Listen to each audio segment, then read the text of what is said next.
کیا رزق کی بندش آپ سمجھتے ہیں کہ ایک اسلامک اصطلاح ہے؟ جی دیکھیں، بندش جو ہے نا جی، یہ جادو کی ایک یعنی فروعی چیز ہے۔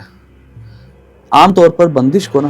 لوگ الگ سے ایک بیماری سمجھتے ہیں، جس طرح جادو ایک مرض ہے، نظر بد ایک مرض ہے، جنات ایک یعنی کہ اس کی ایک ٹائپ ہے۔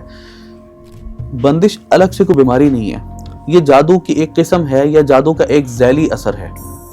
جادو جب کوئی کسی پر کرتا ہے نا تو وہ اس پہ کسی نہ کسی چیز کو اس نے ہدف بنانا ہے، یا اس کی صحت کو بنائے گا، یا اس کے کاروبار کو بنائے گا، یا اس کی اولاد کو بنائے گا، یا اس کی شادی کو بنائے گا، جس چیز سے اس کو تکلیف ہے۔ ایک بندے کا عروج کسی کو نہیں برداشت ہو رہا یا کسی کی ترقی برداشت نہیں ہو رہی، وہ اس کی اس چیز پر جو ہے نا وہ اٹیک کرے گا کہ یہ بندہ اب آگے گرو نہ کر سکے، ٹھیک ہے۔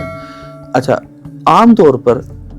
جو یعنی کسی کے کاروبار پر یا کسی کی شادی پر یا کسی کی اولاد پر جب کوئی اٹیک کرتا ہے کہ یہ چیز اس کی رک جائے، اس کو ہم بندش کہیں گے، یعنی بندش سے مراد رکاوٹ لگا جانا۔ اور اس میں ایک چیز میں اور عرض کر دوں، یعنی جو تجربے کی روشنی میں، چونکہ آپ کے جو ہمارے ناظرین ہیں ان کے لیے بہت مفید ثابت ہوگی یہ بات انشاءاللہ، کہ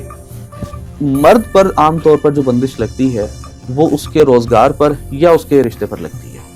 اور لڑکی پر جو بندش لگتی ہے وہ اس کے شادی پر یا اس کی اولاد پر لگتی ہے، یعنی یا شادی میں رکاوٹ بنتی ہے یا اس کی اولاد میں رکاوٹ بنتی ہے۔